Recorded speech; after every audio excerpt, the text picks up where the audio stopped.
नमस्कार. मी डॉक्टर सुनील देशमुख, प्राध्यापक विभाग प्रमुख, कान्हा घसा, शासकीय वैद्यकीय महाविद्यालय रुग्णालय, छत्रपती संभाजीनगर.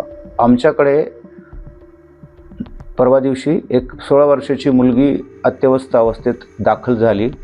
तिच्या घरच्यांनी सांगितलं की ती स्कार्फच्या पिन सोबत दातात धरली असताना ती पिन अचानक तिच्या छातीमध्ये गेली आणि तिला अचानक खोकला, छातीत दुखणं, दम लागणं असा त्रास सुरू झाला. आम्ही तिची तपासणी केली. आम्हाला शंका आली की ही जी स्कार्फ पिन आहे तर ती तिच्या छातीमध्ये ॲस्पिरेट झाली असावी आणि म्हणून आम्ही तिचा एक्सरे केला. तर एक्सरेमध्ये आम्हाला ती पिन जवळपास 3-3.5 इंचाची पिन तिच्या फुफ्फुसाच्या डाव्या बाजूच्या श्वासनलिकेत अडकलेली दिसून आली. आम्ही त्वरित तिची शस्त्रक्रिया करण्याचा निर्णय घेतला आणि मग डॉक्टर शिवाजी सुक्रे सर आमच्या अधिष्ठाता यांच्या मार्गदर्शनाखाली भूलतज्ञ डॉक्टर गणेश निकम, त्यांची टीम आणि आमच्या विभागातील सहकारी doctor Sonali, doctor Shailesh, doctor Keche sir, doctor Adib आणि आमचे इतर सहकारी डॉक्टर गिरिजा आणि इतर सहकाऱ्यांनी आम्ही या रुग्णाला पहाटे 5:30 वाजता सकाळी ऑपरेशन थिएटरमध्ये घेतलं आणि ब्रॉन्कोस्कोपी नावाच्या दुर्बिणीद्वारे फोर्सेप्सच्या साह्यानं भूल देऊन ही जी सेफ्टी पिन किंवा आपण ज्याला स्कार्फ पिन म्हणतो, जी मुली वापरतात स्कार्फसाठी, तर ती यशस्वीरित्या एक 6 ते 7 मिनिटाच्या शस्त्रक्रियेच्या करून आम्ही काढली.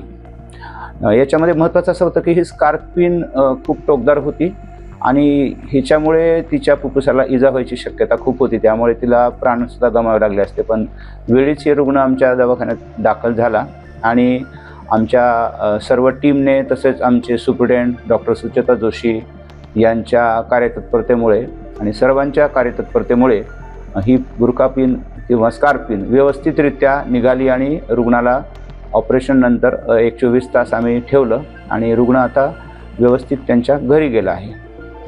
पिन किती सेंटीमीटरची होती आणि जर जास्त वेळ राहिली असती तर काय दुखापत झाली असती किंवा काय कसं होणार असतं?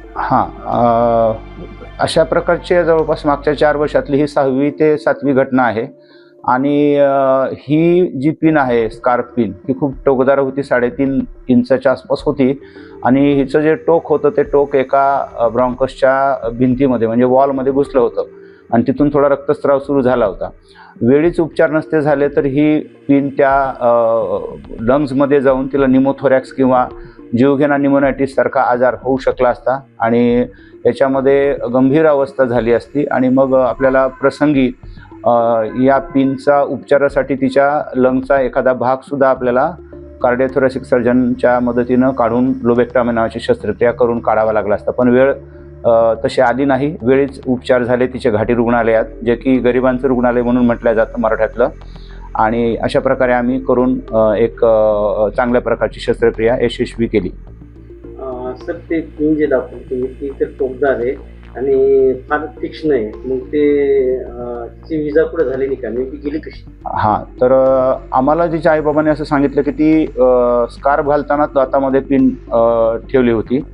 तर ती पिन जसं की सगळ्यांनाच अशी त्या तरुण वयातल्या मुलींना एक सवय असते की स्कार्फची पिन दातामध्ये धरतात आणि मग ते त्यावेळेस जर बोलणं झालं तर बोलता बोलता ती पिन श्वासाबरोबर फुफ्फुसात जाते, श्वासनलिकेत, आणि ती पिन फुफ्फुसात गेल्यावर ती फुफ्फुसाच्या नाजूक भागांना इजा करू शकते आणि ही पिन जर वेळीच निघाली नसती तर ही फुफ्फुसामध्ये आतमध्ये जाऊन कॉम्प्लिकेशन्स जसं की म्हणलं की निमोथोरॅक्स, न्यूमोनायटिस, मिडियास्टायनायटिस अशा प्रकारचे गंभीर परिणाम झाले असते आणि तिला कदाचित जीवसुद्धा गमावा लागला असता. तब्येत कशी? आता तिची तब्येत एकदम चांगली आहे आणि तिला उद्या सकाळी आम्ही सुट्टीसुद्धा देणार आहोत.